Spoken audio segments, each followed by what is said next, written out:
Welcome, welcome, welcome. Good morning, good afternoon, good evening. And thank you guys once again for joining the Nine Innings podcast, hosted by yours truly, Kevin Thompson, founder and CEO of Nine Innings Capital Group. Thank you guys for joining us. As I always say, subscribe to this channel. As I always say, go and get my book, MLB to CFP, live on Apple Books. If you have any questions, comments, or concerns, you can email us at 9innings@9icapgroup.com. Send us your questions or go to the website at www.9inningscapitalgroup.com. Schedule an appointment. If you want to listen to our YouTube station, go to YouTube and type in 9 Innings Capital Group and subscribe to the channel. Also, if you want to listen to the audio version, go to iTunes and type in 9 Innings Capital Group there and subscribe to the iTunes version. As you know, we're here to do what? Educate, power, and engage. We have a topic today, the topic du jour. This is a fight in our industry, and I want to kind of take the gloves off a little bit and give you guys a little education on whole life versus term insurance. Let's get it.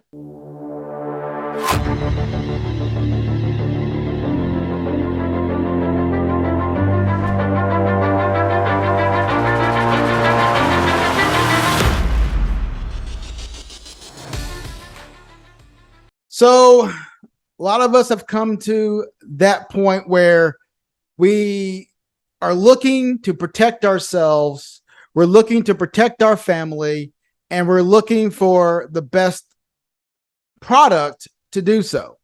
So what we'll do is we would get a term insurance policy to cover the case of our untimely death, to make sure our family has enough cash on hand to basically take care of them for either a predetermined time period or for the remainder of their lives. So depending on how much you would want, a term insurance policy is just that.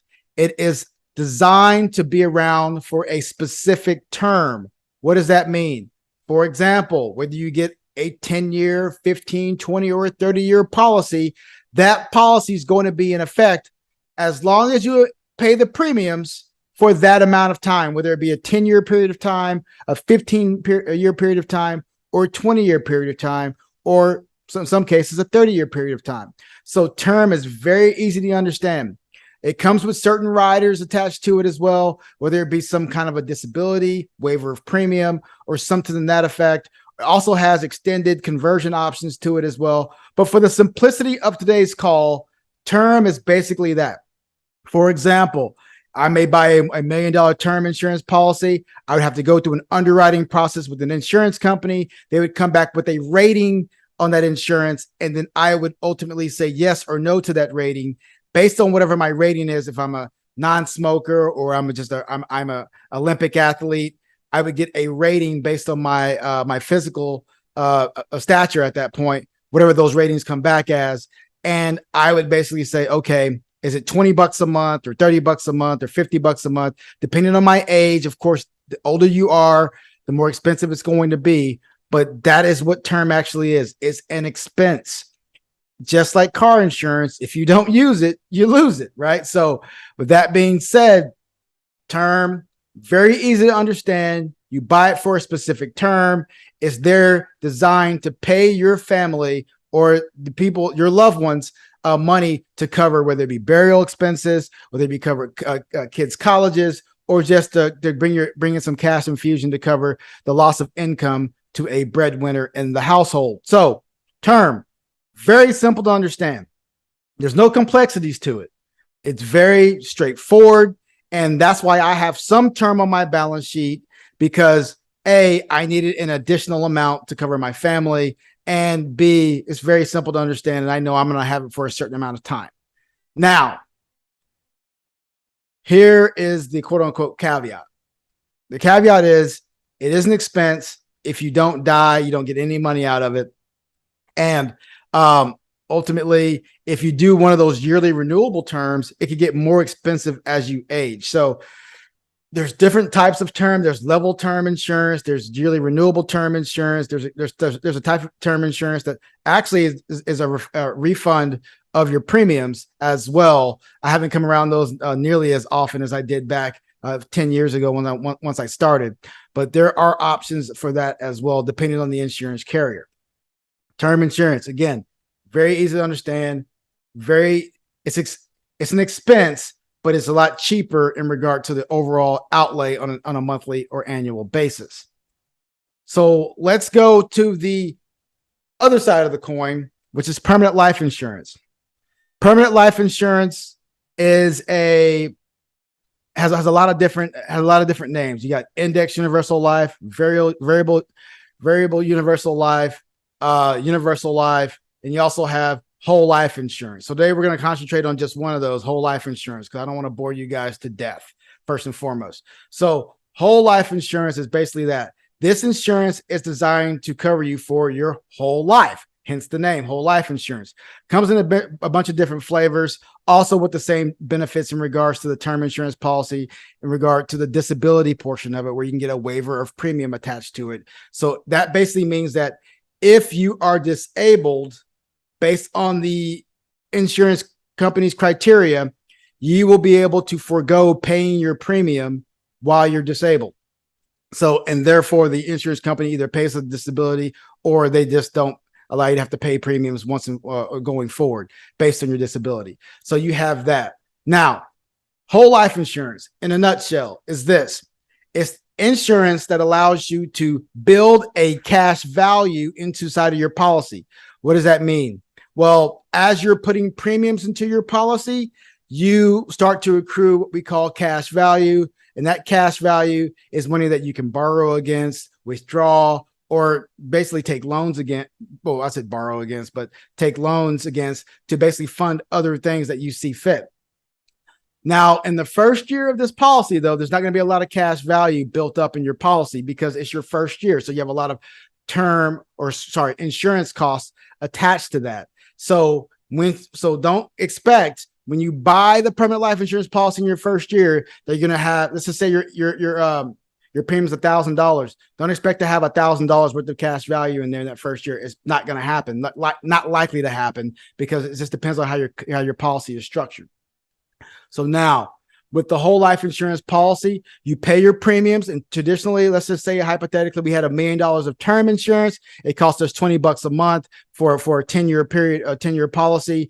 Well, in this policy, it may cost you $100 a month for that same or $1 million death benefit. I'm just throwing out examples here. That could be absolutely incorrect, but the premiums are typically higher inside of your whole life insurance policy. Now, we talked about the term insurance before. The term insurance is an expense if you don't use it. Now, in your permanent life insurance policy, there are some benefits to it. The benefit's going to be that if you don't end up passing away, now you have accrued all this cash value in your policy. Now, at a point certain later in life when you retire, you put all this money into your policy. You have all this cash value in your policy. You can ultimately use that as an income source inside of retirement. Using it as an income source, what happens? Well, your death benefit's going to fall a little bit. Your cash value is going to fall a little bit. But ultimately, you'll have dividends and things, interest inside the policy that's basically sustaining the policy over a longer period of time. The beautiful benefit about whole life insurance, I would have to say, is that the beauty of A, having the ability to use it as an income source inside of retirement, and B, having a permanent death benefit on your balance sheet once you get to retirement, because things do change. Things do change when you get older.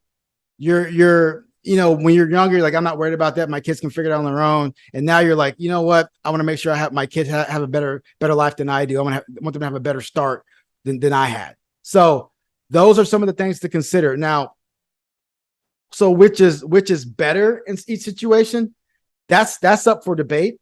One thing I'll say is, in most cases, term insurance is the likely choice, because it's simplest to understand. And what I mean by that is that, hey, I'm paying this benefit, I'm getting this death benefit, I'm paying this premium for this amount of time. I understand that. I can get that. On the whole life insurance portion, there's a lot of pieces you have to understand. You have to make sure you get with an advisor that understands everything about the policy.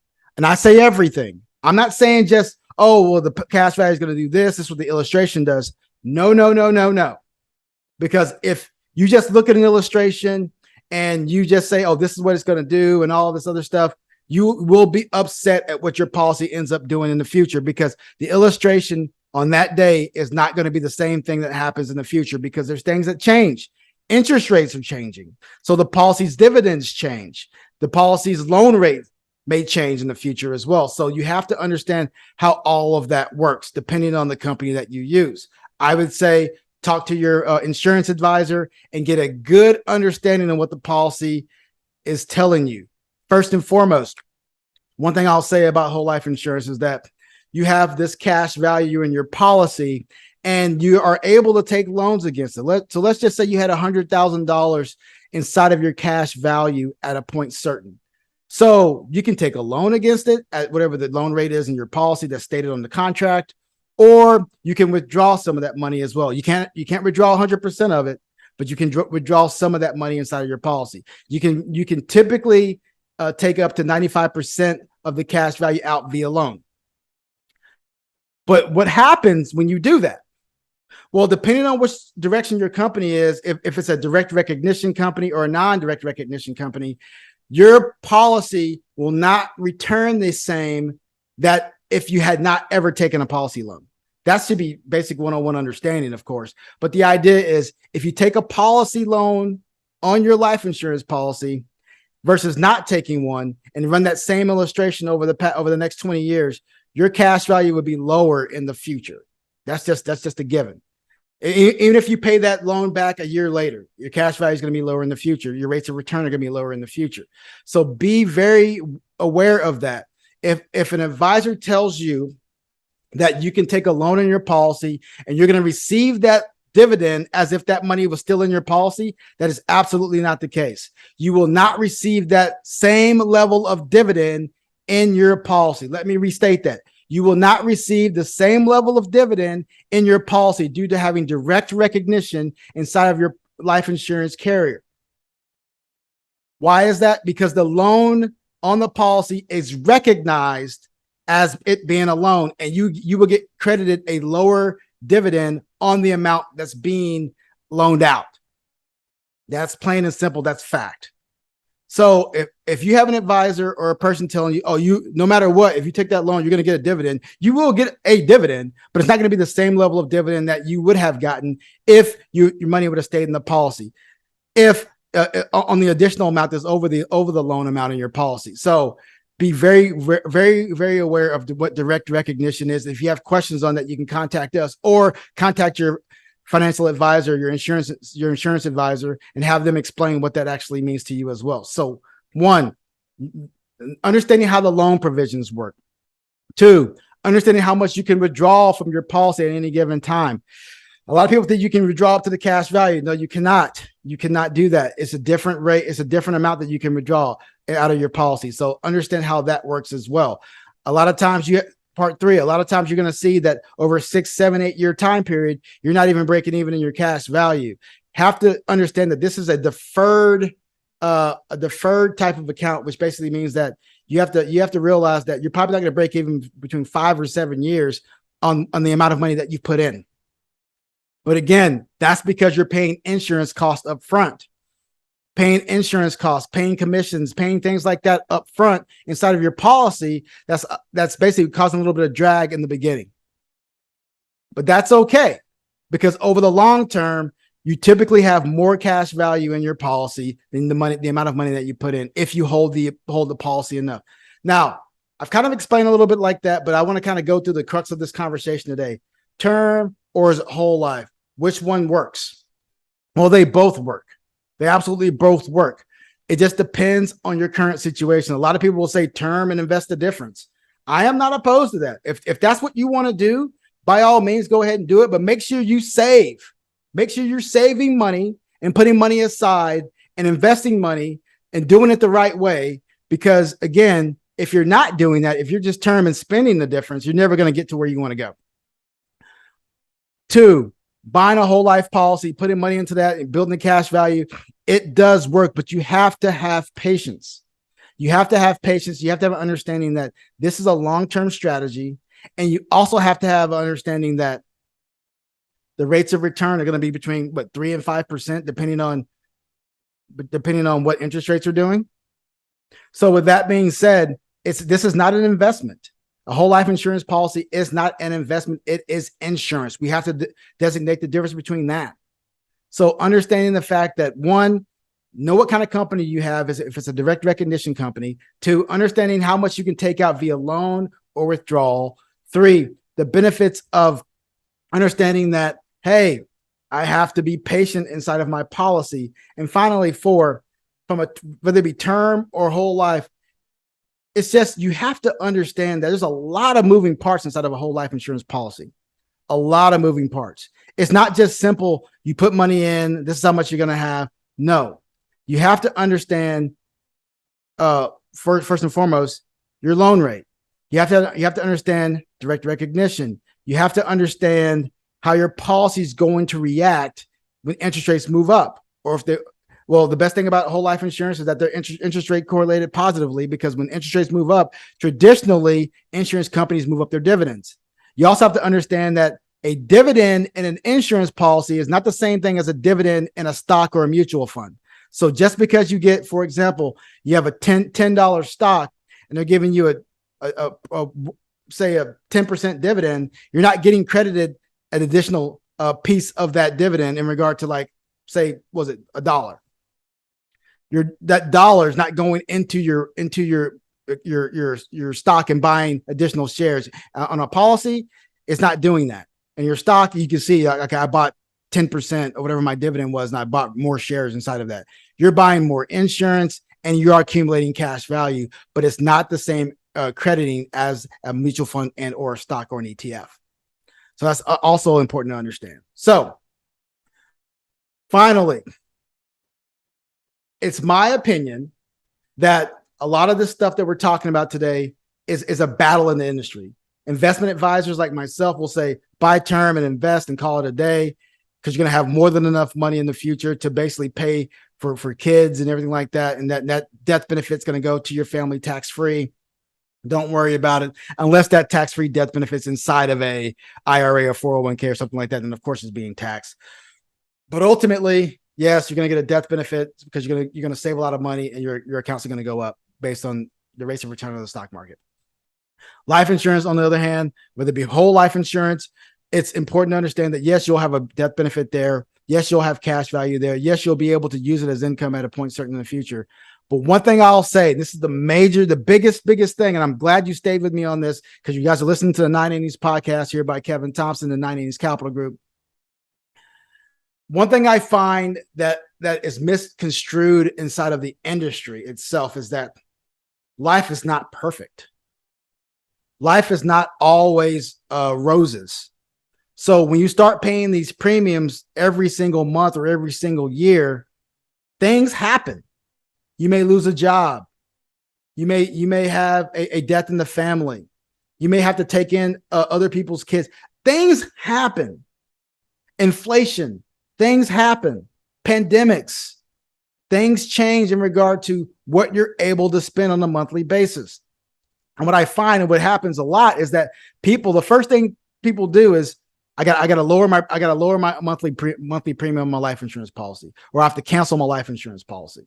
So when we have conversations, I want to be more conservative on that standpoint, because having $100, $200, $500, $1,000 a month coming out of someone's account, and then something changing in their life, and we having to absolutely change that, it's a difficult conversation to have. I do have 4 private life insurance policies on my balance sheet for my son, 1 for my wife and 2 for myself. My son's special needs, as you guys know. So what that means is that I have to have more insurance on my balance sheet to make sure that my family's taken care of. So thank you guys for listening. Thank you guys for joining the 980s podcast. As you know, we're here to do what? Educate, empower, and engage. And today we're here to talk to you about term or whole life insurance. Which one is it? The reality is, it just depends on your situation. I will say this as well. If you're concerned about, should I do this? Should I do that?